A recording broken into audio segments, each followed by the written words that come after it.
Rafale जो है वो कहते हैं लोगों का वैसे ज़हन था कि पाकिस्तान के लिए खरीदेंगे। मैं समझता हूँ कि लद्दाख में जब मार पड़ी है, हाँ, उसके बाद उसको एहसास हुआ कि जंग मुसल्लत हो ही जाती है अगर लग जाती है चाइना के साथ। वो लेकिन वो पाकिस्तान जो है वो हमेशा उसकी आंख में खटखटा। नरेंद्र मोदी ने उस वक्त भी कौम से खिताब किया था और यह बात बोली थी कि यार अगर राफेल होते ना, और राफेल इसलिए भी जरूरी थे कि उसमें ना अनिल अंबानी जो मुकेश अंबानी का भाई है उसको नवाजा गया था। ठीक है, वो एक स्कैंडल भी आया था, वो स्कैंडल आया था। और मोदी तो पिछले 3-4 साल लोगों को ये बताता रहा है कि राफेल क्यों जरूरी है।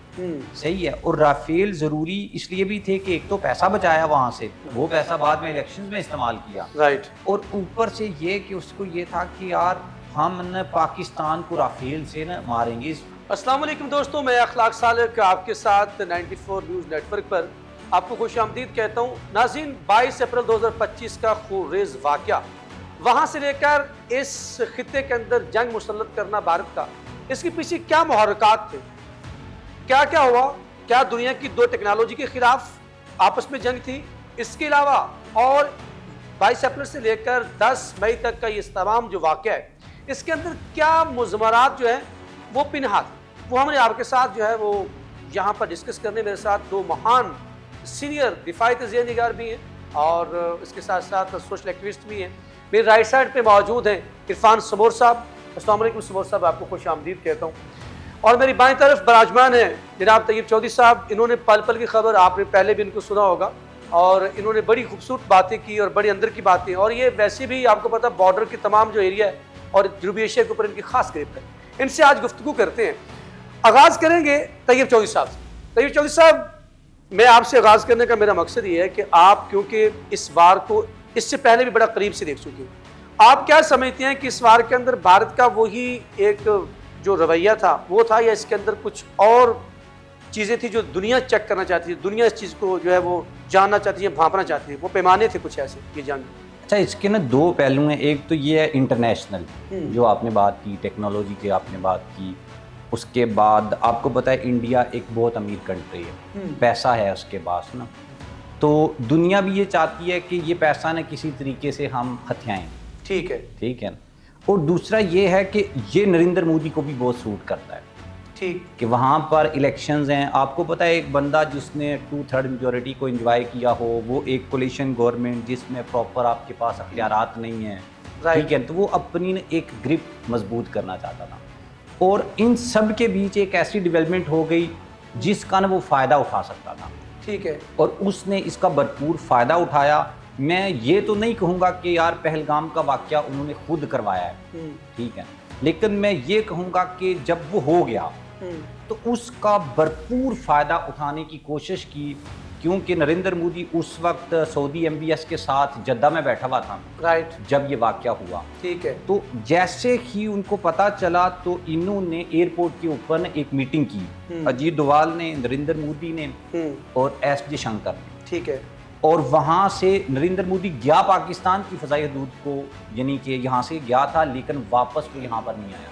इसका मतलब है कि जद्दा में बैठकर जब ये वाक़ये का उसको पता चला या इंटेलिजेंस रिपोर्ट पहले उसके पास आई, तो उसने फ़ौरन ये माइंड बना लिया कि यार देखो अब ये चांस आ गया, इसका न भरपूर सियासी फ़ायदा भी उठाना है, और आवाम जो थोड़ी बहुत नाराज़ है, बेरोज़गारी, कई इश्यूज़ है आपको पता है इंडिया में, तो वो भी मैंने प्रॉपर इसका फ़ायदा उठाऊंगा और लोगों को एक साथ जुट कर। जैसे आपने कहा इंटरेस्ट की बात, यहाँ पे मैं ये भी बताता चलूँ अपने नाज़रीन को, आपके भी इल्म में होगा कि उस वक्त जो अमेरिकी नायब सदर है, हाँ, वो उनकी हिंदुस्तानी एक बेगम है, हाँ, उसके साथ वो हिंदुस्तान में मौजूद थे। बिल्कुल एग्जैक्टली ऐसे ही था। तुर्किया में शहबाज शरीफ साहब मौजूद थे, हाँ बिल्कुल, ठीक है। ये तमाम, और नरेंद्र मोदी साहब जैसे आपने बताया सर, ये तमाम सिनेरियो जो महसूस नहीं होता कि शायद इसके पीछे को गठजोड़ भी नजर आता? नहीं, गठजोड़ मैंने आपको बताया ना, एक वाकया हो गया और उसका न प्रॉपर उन्होंने फ़ायदा उठाया है, सही है, लेकिन मिस कैलकुलेशन के साथ। वो उन्होंने जो एक ना अपने अवाम को, इतना बड़ा कंट्री है, आपने ये ना रूल सेट करना चाह रहे थे कि अगर कोई हमारे यहाँ पर कोई कार्रवाई करेगा तो हम न उसको स्ट्राइक करेंगे। क्या बिहार के इलेक्शन जो है वो भी एक मोटिव नहीं था? वो तो है, मैंने आपको बताया कि बिहार के इलेक्शंस क्या, नरेंद्र मोदी की अपनी जो कोलिशन गवर्नमेंट है उसमें कोई इख्तियार नहीं है, और इतना वो पावरफुल लीडर खुद को शो करने की कोशिश करता है, तो उसके लिए उसको खून चाहिए था, ठीक है, वो मिल गया उसको, लेकिन उसको फिर मजीद उसने एक फतह या जंग जो है वो जीतने की कोशिश की है। उधर उसकी मिसकैलकुलेशन हुई और यहाँ पर इंटरनेशनल पावर्स आती हैं जिन्होंने उसको बताया कि तेरे पास तो कुछ भी नहीं है। उनको पता है कि यार ये इसकी आखिरी मुद्दत है और जो असला बेचना है इसको बेचना है, और बिलियंस ऑफ डॉलर्स जो है वो अच्छा, बिलियंस ऑफ डॉलर्स भी है। मैं इरफान समूर को भी शामिल गुफ्तगू करता हूँ। समूर साहब, आप क्या समझते हैं कि क्या कहीं भारत से ये चूक तो नहीं हुई कि वो समझ रहा था कि शायद पाकिस्तान की जो ताकत है वो उसको उन्होंने अंडर एस्टिमेट कर लिया था? डॉक्टर साहब, thank you for having me. सबसे पहले तो आपकी जो बात है, भारत ने पाकिस्तान को फॉर ग्रांटेड लिया, इसमें कोई शक नहीं है। तैयब साहब असला बेचने की बात कर रहे थे, ये बात भी करेंगे, लेकिन इस सब से पहले तैयब साहब ने जो बात की है कि हो सकता है कि ये इंसिडेंट हुआ हो, ये जो पहलगाम का हुआ है, हो सकता है हुआ हो। मैं कहता हूँ हो सकता नहीं है। अच्छा, आपका क्या मौक़िफ़? सर, ये पूरा डिजाइंड था। अच्छा, कैसे डिजाइन जरा उसका पूरा? अब देखें, जिस स्पॉट पे ये हो रहा है, ये टेररिज्म हो रहा है, वहां पे सिक्योरिटी के 5 से 6 लेयर्स हैं। ठीक, राइट। वहां पे एक आम बंदा भी जाता है तो 5-6 जगह पे वहां उसकी चेकिंग होती है बाकायदा। जो भी टूरिस्ट वहां पे जाते हैं, वहां पे उनकी चेकिंग होती है। लाखों की तादाद में वहां पर भारत की फौज डिप्लॉयड है। इसके बावजूद वहां पे वाकया हो जाता है। अब जब वाकया होता है तो FIR कहीं और बैठे हुए करती है, पुलिस चाहे बकुआ पर नहीं आती, वो जैसे एक वो ड्रामेबाजी होती है। तो उसके बाद फिर फौरन फिल फॉर इल्जाम पाकिस्तान पर लगा दिया जाता है, without any research, without any investigation, ठीक है, without any evidence, direct Pakistan पर ना सिर्फ इल्जाम लगा दिया जाता है, फिल फॉर इंडस वाटर ट्रीटी को मुअत्तल किया जाता है, मुअत्तल कर दिया जाता है फौरन, बगैर किसी सबूत के, बगैर किसी इल्जाम के। आप जिस पे इल्जाम लगा रहे हैं आप उससे पूछते नहीं हैं। तो ये बाय डिजाइन था। और फिर आगे थोड़ा सा चलते हैं तो उस वक्त JD वेंस, जो आप बात कर रहे थे, US वाइस प्रेसिडेंट है, राइट, वो वहां पर मौजूद थे। ठीक, और फिर इसको थोड़ा सा आप कनेक्ट करें, फिर उसका एक इंटरव्यू में स्टेटमेंट जिसमें वो कह रहा है कि भारत को इसका जवाब देना चाहिए, ठीक है, एक महदूद जवाब देना चाहिए, चाहे बोल रहा है ना। तो ये सारा एक डिजाइन का हिस्सा था और इनको शय उन्हीं की थी। US हमें सपोर्ट करेगा और हम उसके खरीदार भी हैं और उसके बिजनेस अलायंस भी हैं, लेकिन इनकी यहाँ पर कैलकुलेशन गलत हो गई है। ठीक है, कि पॉसिबल है कि वो JD वेंस की शय इनको हो, US एस्टेब्लिशमेंट की हो, लेकिन आपको पता है इस वक्त US एस्टेब्लिशमेंट जो है उसके भी हाथ बांध दिए हैं डोनाल्ड ट्रंप ने। और डोनाल्ड ट्रंप इस वक्त पूरी दुनिया में अमन का दाई बना फिरता है। उसकी कोशिश है पूरी दुनिया में मैं अमन कायम करूं, चाहे फलस्तीन हो, चाहे कश्मीर का इशू हो, चाहे यूक्रेन वार हो, हर जगह पे वो सालसी की कोशिशें कर रहा है। वो अपनी तरफ से उसकी कोशिश है कि यार मैं किसी तरह से नोबेल प्राइज ले लूं।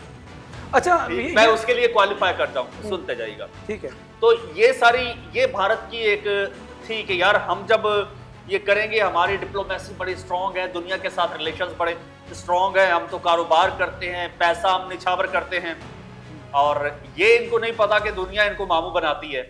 अब ये सारा जो असला वगैरह लेते हैं रशिया से, इजराइल के साथ लिंक्स हैं, ये वो, अब इन्होंने, मैं एक आर्टिकल पढ़ रहा था ये 2 दिन पहले का, तो जनाब भारत में जो ये सारी ये न्यूक्लियर टेक्नोलॉजी, ये वो चीज़ें, ये गवर्नमेंट के अंडर हैं। ठीक है, ठीक, ये चीज़ें गवर्नमेंट के अंडर हैं और इनका हाल पाकिस्तान स्टील मिल वाला है। वो बेचारे, उनके जो ऑफिशियल्स हैं, जो उनके मिलिट्री ऑफिशियल्स हैं, एयरफोर्स के ऑफिशियल्स हैं, वो रो रहे हैं, कहते हैं यार कम से कम इनको प्राइवेटाइज कर दो। आपको एक पैसे का जोम है, आप कहते हो कि यार हर चीज़ हम पैसे से खरीद लेंगे, हम इजराइल से खरीद लेंगे, हम रशिया से खरीद लेंगे, हर चीज़ हम पैसे से खरीद लेंगे। तो भाई कुछ मेड इन इंडिया भी होना चाहिए।